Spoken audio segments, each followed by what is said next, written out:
ভাইরে, Bangla rocking star Fahim এসেছে। এয়ারপোর্টে তাকে ফুলের মালা দিয়ে বরণ করেছে তার ফ্যানরা। ছাদ খোলা গাড়িতে সে তার সোনার বদনখানি বের করে ছবি তুলেছে। এইসব নিয়ে ফেসবুকে তুমুল সমালোচনা হচ্ছে। আসলে যারা সুপারস্টার, যারা রকিং স্টার, তাদের নিয়ে আলোচনা সমালোচনা হবেই, এটা দোষের কিছু না। আজ ফাহিম এসেছে, কাল সাদ্দাম আসবে, পরশু ওবায়দুল কাদের, তরশু শেখ হাসিনা। সবে তো শুরু, আস্তে আস্তে কত কি দেখতে হবে।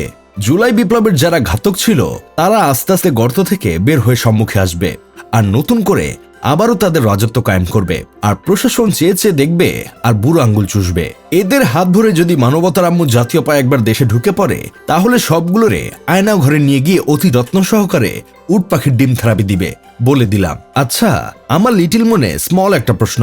নির্বাচনের পরপর কার শেল্টারে আরএস মানে রকিং স্টার দেশে ঢোকার সাহস পেল? অবশ্যই কারো না কারো শেল্টার এসেছে। কে সেই বড় ভাই যে কিনা জুলাই দূষরদের নিজের শেল্টারে রেখেছে? জাতি তাকে একবার দেখতে চায়। আপনারা নিশ্চয়ই ফুটফুটে সুন্দর ছাপড়ি স্টারকে চেনেন।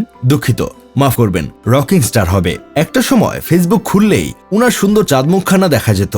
উনি সাধারণ কেউ না, উনি হলো আমাদের দেশের তথাকথিত টোকাই লাইফস্টাইল সংস্কৃতির এক উজ্জ্বল নক্ষত্র। ওভারব্রিজের নিচে বসে কিভাবে উচ্চমানের প্রোডাক্ট খেয়ে শোডাউন মারা যায়, আর 2 মিনিটে কিভাবে পুরো এলাকায় জ্যাম লাগিয়ে দেওয়া যায়, এসব বিষয়ে তিনি পোলাপানদের যত্ন সহকারে শিক্ষা দেন। রকিং স্টারের শুরুটা অবশ্য খুব সাধারণ ছিল।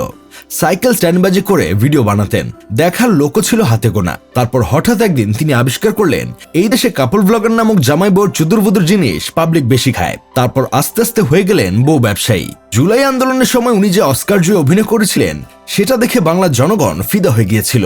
জাস্ট ফিদা। আমার ক্ষমতা থাকলে তার এই অসাধারণ অভিনয়ের জন্য তাকে ডজন খানিক অস্কার দিয়ে দিতাম।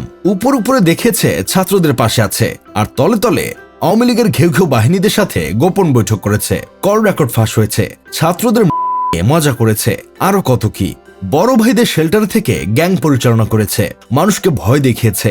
মোট কথা, যাকে তেল মারা দরকার তাকে তেল মেরেছে, আর যার বান্ডি ফাটানো দরকার তার বান্ডি ফাটিয়েছে। সহজভাবে বলতে গেলে ক্ষমতা দেখিয়ে যতটুকু নিচে নামা যায়, রকিং স্টার এর চেয়েও 3 হাত বেশি নিচে নেমেছে। এইসব দেখে আমার বন্ধু কেরামত আফসোস করে বলতেছে, রকিং স্টার ফাহিম যদি বাইরে ঘুরতে পারে, তাহলে দালাল উদ্দিন আফ্রিদি কি দোষ করেছে? ওরেও বাইরে থাকার সুযোগ দেওয়া হোক, কারণ এরা দুইজনই জুলাই আন্দোলনের সময় তলে তলে টেম্পো চালিয়েছে। আসলে এরা যদি ইনফ্লুয়েন্সার হয়, তাহলে সমাজে ইনফেকশনের দরকার নেই, এরাই যথেষ্ট। অবাক লাগে, এদের মানুষ আইডল ভাবে, লাখ লাখ মানুষ এদের ফলো করে। যাই হোক, শেষমেশ আমি গোলাম হোসেন একটা কাজের কথা কই। আমি কাউকে হেট করতে বলছি না, কিন্তু অন্ধ ভক্তিও ভালো না।